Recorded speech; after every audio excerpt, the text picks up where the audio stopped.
Bir sabat günü İsa buğdoyluğun arasından geçip barıyardı. Onun şagirdleri buğdoy başlarını yolup ayalarına ovup iyerdiler. Fariseylerin käbiri olardan, "Näme üçin sabat günü qadagan işe diýersiniz?" diýip sorady. İsa olara, "Dawud bilen ýanyndakylar aç galanlaryna siz Dawudyň näme dendigini asla okamadyňyzmy? Ol Hudaýyň öýüne girip, hödür çöreklerini alyp iýdi.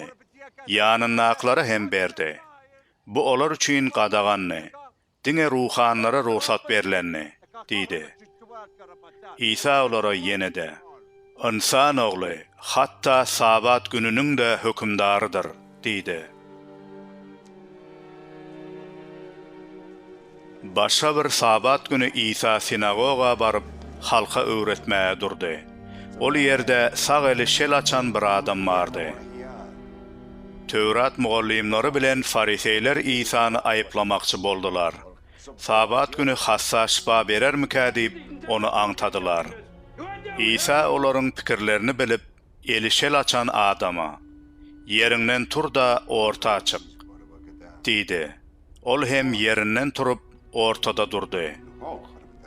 Onsoň İsa olardan, "Size bir sowalym bar. Kanun boýunça sabat günü ýagşylyk etmek dogrumy ýa-da ýamanlyk? Biriniň janyny halas etmek dogrumy ýa-da helak etmek?"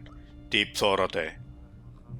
İsa töweregindäkileriň hemmesine göz gezdirip çykdy da ýanky adama, "Elini uzat," diýdi.